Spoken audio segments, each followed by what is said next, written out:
റാഗിങ്ങിന്റെ പേരിൽ +1 വിദ്യാർത്ഥികളെ ക്രൂരമായി മർദ്ദിച്ച് ദൃശ്യങ്ങൾ റീലായി പ്രചരിപ്പിച്ചു. 7 +2 വിദ്യാർത്ഥികൾക്കെതിരെ കേസ്. കൊണ്ടോട്ടി GVHSSലെ വിദ്യാർത്ഥികൾക്കാണ് മർദ്ദനമേറ്റത്. ആദ്യ മർദ്ദനത്തിന് പിന്നാലെ പരാതി നൽകിയത് ചോദ്യം ചെയ്ത് വീണ്ടും കൂട്ടം ചേർന്ന് മർദ്ദിക്കുകയായിരുന്നെന്ന് വിദ്യാർത്ഥികൾ പറഞ്ഞു. കൊണ്ടോട്ടി GVHSS സ്കൂളിലെ +1 വിദ്യാർത്ഥികളായ 2 പേർക്കാണ് മർദ്ദനമേറ്റതായി പറയുന്നത്. ID കാർഡ് പോക്കറ്റിലിടാൻ പാടില്ലെന്നും സീനിയേഴ്സിനെ ബഹുമാനിക്കുന്നില്ലെന്നും പറഞ്ഞായിരുന്നു മർദ്ദനം. ഇതിന്റെ പേരിൽ ആദ്യം സ്കൂൾ ഗ്രൗണ്ടിൽ വെച്ചും രക്ഷപ്പെടുന്നതിനിടെ വഴിയിൽ വെച്ചും ഇരുവരെയും ക്രൂരമായി മർദ്ദിച്ചു. ഇതിന്റെ പേരിൽ പോലീസിൽ പരാതി നൽകിയതിനായിരുന്നു രണ്ടാമത്തെ മർദ്ദനം. ഞങ്ങൾ സ്കൂളിൽ നിൽക്കുകയായിരുന്നു. ഞാനും എൻ്റെ സുഹൃത്ത് അവിടെ നിൽക്കുന്ന ഇടയിൽ ഇവർ വന്നാണ്ട് എന്താ ബട്ടൺസ് ഇടാത്ത ചോദിച്ചു. അപ്പോൾ ഞങ്ങൾ പറഞ്ഞു, അപ്പോൾ ബട്ടൺസ് ഞങ്ങൾ ഇട്ടു, ഞങ്ങൾ 2 പേരും ഇട്ടു. ഞാൻ ഇട്ടപ്പോൾ അവർ വന്നാണ്ട് ചോദിച്ചു എന്താ ബാഗ് ഇടാത്ത ചോദിച്ചു. അപ്പോൾ ബാഗ് കയ്യിൽ പിടിക്കുകയാണ് പറഞ്ഞു. അപ്പോൾ ഒരു പറഞ്ഞ് എന്താ പറയുക ബാഗ് ഇട്ടിട്ട് ഇവിടുന്ന് പോയാൽ മതി പറഞ്ഞു. അപ്പോൾ തന്നെ വേറൊരു ചെങ്ങായി വന്നാണ്ട് എൻ്റെ മുമ്പിൽ തള്ളി. അതിൽ എന്താ ID കാർഡ് ചോദിച്ചാണ്ട് ഞങ്ങൾ പോക്കറ്റിലേന് ID കാർഡ്, അതും വന്നാണ്ട് ID കാർഡ് ഓടിച്ചാണ്ട് അടി തുടങ്ങി. അതിൽ ഞാനും ഓനും പുറത്തേക്ക് മണ്ടി. ഞങ്ങൾ പുറത്തേക്ക് ഓടിയപ്പോൾ ഒരു വൈത്താൽ ഓടി ഒരു 7-8 ആൾക്കാർ വന്നാണ്ട് ഞങ്ങളെ വന്നാണ്ട് കൂട്ടടി എന്ന് പറഞ്ഞാൽ വട്ടത്ത് നിന്നാണ്ട് ഞങ്ങൾ അടിച്ച്. ഞങ്ങൾ നടക്കുന്നാണ്ട് എന്താ സീനിയേഴ്സിനെ നിങ്ങൾ കണ്ട ബഹുമാനിച്ചിട്ട് ചോദിച്ചു. അപ്പോൾ ഞങ്ങൾ പറഞ്ഞ് അതൊന്നും ഇവിടെ പറഞ്ഞിട്ടില്ല എന്ന് പറഞ്ഞപ്പോൾ അടി അങ്ങനെ തുടങ്ങിയതാണ്. അതിൽ ID കാർഡിൻ്റെ ഇഷ്യൂ ഉണ്ടായിരുന്നു, അതേപോലെ ബാഗ് ഇടാത്ത ഇഷ്യൂ ഉണ്ടായിരുന്നു.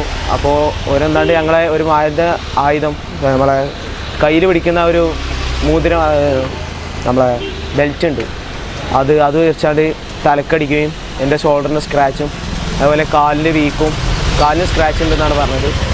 അങ്ങനെ അവരൊന്നാണ്ട് അടിച്ചു. അങ്ങനെ ഞാനും എൻ്റെ സുഹൃത്തും കൂടി സ്കൂളിട്ട് വരികയാണ്. അപ്പോൾ സ്കൂളിൽ തന്നെ ഓല ആദ്യം അടിച്ച് ഞങ്ങൾ പുറത്തേക്ക് വണ്ടി ഞങ്ങളെ വൈത്തല വന്നാണ്ട് ഇനി ഓനും കൂടി അടിച്ച് എൻ്റെ ചുണ്ടൊക്കെ പൊട്ടീന്, ചെവിൻ്റെ ബാക്കിൽ ഇതുണ്ട്. അങ്ങനെ ഓൻക്കും ഊരൊക്കെ പരിക്കുണ്ട്. ഞങ്ങൾ ഒരു റിങ് കൊണ്ടൊക്കെയാണ് കുത്തിയത്. കല്ല്, ഇരുമ്പിൻ്റെ മോതിരം, അങ്ങനത്തെ ഓരോ മാരുതായുധങ്ങൾ വെച്ചിട്ടാണ് അപ്പോൾ ഞങ്ങളെ ആക്രമിച്ചത്. ആദ്യത്തെ മർദ്ദനത്തെ തുടർന്ന് വിദ്യാർത്ഥികൾ മഞ്ചേരിയിലെ ആശുപത്രിയിൽ ചികിത്സ തേടിയിരുന്നു. അന്ന് തന്നെ പോലീസിൽ പരാതിയും നൽകി. ആശുപത്രി വിട്ട് സ്കൂളിലെത്തിയപ്പോഴാണ് വീണ്ടും ഇരുവരെയും +2 വിദ്യാർത്ഥികൾ കൂട്ടം ചേർന്ന് അടിച്ചു പരിക്കേൽപ്പിച്ചെന്ന് വിദ്യാർത്ഥിയുടെ രക്ഷിതാവ് പറയുന്നു. അത് മോനെ കൊണ്ടോട്ടി മേലങ്ങാടി JVHS സ്കൂളിലാണ് പഠിക്കുന്നത്. അവിടെ ജനുവരി 15-ന് മോൻ്റെ ഒരു ക്ലാസ്സിൽ പഠിക്കുന്ന ഒരു കൂട്ടുകാരനും കൂടി റാഗ് ചെയ്ത് സ്കൂൾ ഗ്രൗണ്ടിൽ വെച്ചിട്ട് അങ്ങനെ അവർ അവിടുന്ന് സ്കൂൾ ഗ്രൗണ്ടിൽ നിന്ന് ഓടി രക്ഷപ്പെട്ട് കൊണ്ടോട്ടി അങ്ങാടിയിലോട്ട് വരിക. കുബ്ബാപ്പള്ളിൻ്റെ അങ്ങോട്ട് എത്തിയപ്പോൾ തന്നെ അതിൻ്റെ ഇടയിൽ വെച്ചിട്ട് മാരകായുധമായി ആക്രമിച്ച് അവർക്ക് കാലിന്, നടുവിന്, മുഖത്ത്, ചെവിക്ക്, ചുണ്ടിന് എല്ലാം പരിക്കേറ്റി. അങ്ങനെ നമ്മളുള്ള കൊണ്ടോട്ടി താലൂക്ക് ആശുപത്രിയിൽ ഹോസ്പിറ്റലിൽ കാണിച്ചു. അങ്ങനെ ഡോക്ടർ മെഡിസിനും കാര്യങ്ങളൊക്കെ എഴുതി തന്നു. അതിൻ്റെ ശേഷം നമ്മൾ നല്ല ചികിത്സക്കായിട്ട് ഇവിടെ മഞ്ചേരി ABCയിൽ കൊണ്ടുപോയി അതെല്ലാം ക്ലിയറാക്കി എടുത്തു. ആ സമയത്ത് 16-ാം തീയതി ഇവിടെ സ്റ്റേഷനിൽ വന്ന് ഞങ്ങൾ കംപ്ലയിൻറ്റ് ചെയ്തു. 15-ാം തീയതി വന്നു.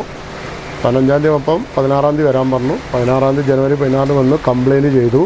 മർദ്ദന ദൃശ്യങ്ങൾ മൊബൈലിൽ പകർത്തി മാസ് BGM ഇട്ട് എഡിറ്റ് ചെയ്ത് റീൽസായി സോഷ്യൽ മീഡിയയിൽ പ്രചരിപ്പിക്കുകയും ചെയ്തു. പരിക്കേറ്റ വിദ്യാർത്ഥികൾ രണ്ടാമതും കൊണ്ടോട്ടി പോലീസ് സ്റ്റേഷനിൽ പരാതി നൽകി. ഇതിലാണ് 7 +2 വിദ്യാർത്ഥികളുടെ പേരിൽ കേസെടുത്തത്. പ്രതികൾ പ്രായപൂർത്തിയാകാത്തവരായതിനാൽ ഇവർക്ക് നോട്ടീസ് നൽകുമെന്നും ജുവനൈൽ ജസ്റ്റിസ് ബോർഡിന് റിപ്പോർട്ട് നൽകുമെന്നും പോലീസ് പറഞ്ഞു. കേരള വിഷൻ, കൊണ്ടോട്ടി.